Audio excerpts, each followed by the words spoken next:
নিজের ভাইকে কখনো হিংসা করবা না, দুশ্মনী করবা না। তুমি যদি তোমার ভাইয়ের সাথে হিংসা করো, দুশ্মনী করো, তাইলে অন্যরা তোমাদের থেকে আগায় যাবে। মানুষ তোমাদেরকে লাঞ্ছিত করবে। একটা কুকুর আর একটা গাধা প্রতিযোগিতা লাগছে, কি লাগছে?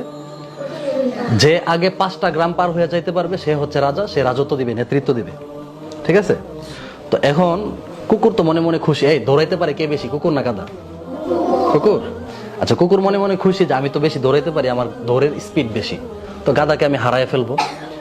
তো কুকুর আর গাধা যখন রেস লাগছে, প্রতিযোগিতা লাগছে, তখন গাধা আস্তে আস্তে হাঁটতেছে, কুকুর দৌড়ানো শুরু করছে প্রতিযোগিতায়। তো কুকুর যখন তার গ্রাম, তার এরিয়া পার হয়ে পরের গ্রামে গেছে, তখন তার যে অন্যান্য সাথী ভাইয়েরা ছিল, অন্যান্য কুকুর যে ছিল, তার জাতি ভাইয়েরা ছিল, এক এলাকার কুকুর আরেক এলাকায় গেলে কি করে? হিংসা করে না? দৌড়ানি দেয় না? হ্যাঁ। তো ওই এলাকার কুকুর দিছে তাকে দৌড়ানি, তো কুকুর তো দিছে দৌড়, কোন রকমে পার হইয়া পরে এই গ্রাম পার করছে। পার করে যখন পরের গ্রামে গেছে, ওই এলাকায় কুকুর আছে না, ওই এলাকার কুকুর আবার তাকে দিছে দৌড়ানি। এইভাবে করতে করতে সে গেছে পিছায়।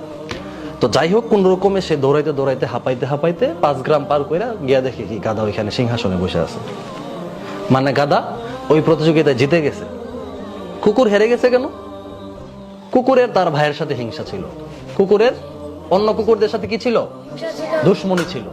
এই দুশ্মনী থাকার কারণে, ভাই ভাইয়ের দুশ্মনীর কারণে অন্যরা আগায় গেছে আর সে পিছায় গেছে। মানুষ তোমাকে লাঞ্ছিত করবে কিভাবে? তুমি একজন মুসলমান, এখন তুমি অন্য মুসলমান ভাইয়ের সাথে তুমি হিংসা করো, দুশ্মনী করো। কাফের মুশরিকরা কি করবে? তোমাদের দুইজনকে লাঞ্ছিত করবে। একটা গল্প বলি তাহলে বুঝবা। 2 জন গুরু ছিল, পণ্ডিত ছিল, তো তাদের 2 জনেরই অনেক বেশি ভক্ত ছিল। তো এখন এক লোক, সাধারণ পাবলিক গেছে এক পণ্ডিতের কাছে, গিয়ে বলতেছে যে আচ্ছা পণ্ডিত মশাই, অমুক পণ্ডিত কেমন? পরে বলছে সে তো একটা গরু। কি বলছে? গরু। অথচ সে একজন জ্ঞানী মানুষ, তারই আরেকজন সহপাঠী বা সাথী ভাইয়ের ব্যাপারে সে বলতেছে গরু। সাধারণ মানুষটা মনে মনে ভাবতেছে যে এই লোকটা তাকে গরু বলছে, তাহলে তো লোকটা মনে হয় ভালো না। আচ্ছা ঠিক আছে, আমি তাইলে এই লোকের পরামর্শ নিব না, আমি আরেক ওই লোকের কাছে যাই, গিয়ে দেখি ওই লোকটা কেমন, ওই পণ্ডিত কেমন। ওই পণ্ডিতের কাছে গিয়ে জিজ্ঞেস করতেছে যে আচ্ছা আপনি ওই পণ্ডিতকে কি মনে করেন? তো বলতেছে সে তো একটা ছাগল। কি বলছে? ছাগল। তো বেচারা মন খারাপ করে চলে গেছে বাসায়। বাসায় গিয়া খুব সুন্দর একটা দাওয়াতের আয়োজন করছে। দাওয়াতের আয়োজন করে 2 জন পণ্ডিতকে দাওয়াত দিছে। কি দিছে? দাওয়াত দিছে। দিয়া তারা যখন খাইতে বসছে, দস্তরখান বিছাইছে, একজনের সামনে দিছে ঘাস, আরেকজনের সামনে দিছে খের। খের মানে বন, ওই গরু খায় না, ওই খের দিছে।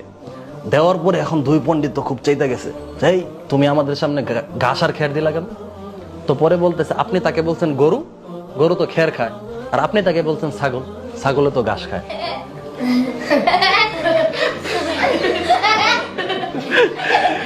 ঠিক না?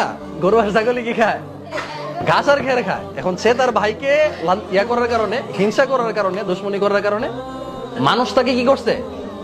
লাঞ্ছিত করছে, মানুষ তাকে অপমান করছে। এখন তোমার বাড়ি ধরো ময়মনসিং, কই? ময়মনসিং। এখন আরেকজন ময়মনসিং এর ভাই কি তোমার ভাই না? হ্যাঁ। তুমি কইতেছো যে হ্যাঁ তো একটা গরু, একটা বলদ, আবার সেও তোমার বলতে হ্যাঁ তো একটা ছাগল। মানুষ তো তোমাদের ঘাস দিব আর ফোন দিব, কি দিবে? হ্যাঁ। সে যদি বিপদে পড়ে তাহলে তাকে কি করবা? হেল্প করবা, সহযোগিতা করবা। ঠিক আছে? কেউ যদি তার ব্যাপারে জিজ্ঞেস করে যে এই তোমাদের এলাকার ওই লোকটা কেমন, তাহলে তার প্রশংসা করবা, তার যে গুণগুলো আছে সেগুলো মানুষের কাছে বলবা, জানা সে তো খুব ভালো। ঠিক আছে? সে আমার ভাই, আমার এলাকার ভাই। তোমার বাড়ি বরিশাল, তুমি কি আরেক বরিশালের ভাইয়ের ক্ষতি করবা? কি করবা? প্রশংসা করবা, সাহায্য করবা, হিংসা করবা না, দুশ্মনী করবা না। যদি হিংসা করো, যদি দুশ্মনী করো, তাইলে অন্যরা তোমাদের থেকে আগায় যাবে। যাদের বাড়ি কুমিল্লা তারা আগায় যাবে, যাদের বাড়ি নোয়াখালী তারা আগায় যাবে। ঠিক না? তোমরা বরিশালের মানুষ হিংসা করে করে পিছায় যাবা, আর মানুষ তোমাদেরকে কি করবে? লাঞ্ছিত করবে। যদি একজন আরেকজনকে গরু বলো, আরেকজন আরেকজনকে ছাগল বলো, তাহলে কি করবে? অন্য মানুষ যারা, তারা তোমাদেরকে লাঞ্ছিত করবে, ছোট করবে, অপমান করবে। এই কথা বুঝতে পারছো? তোমরা মাদ্রাসায় পড়ো না, এখন এই মাদ্রাসার ছাত্র যদি ওই মাদ্রাসার ছাত্রের সাথে ঝগড়া করো, তাহলে স্কুলের ছাত্ররা কি করবে? তোমাদেরকে লাঞ্ছিত করবে। তাহলে কারোর সাথে হিংসা করা যাবে? যদি সে তোমার ভাই হয়, তার সাথে তো করাই যাবে না। ঠিক না?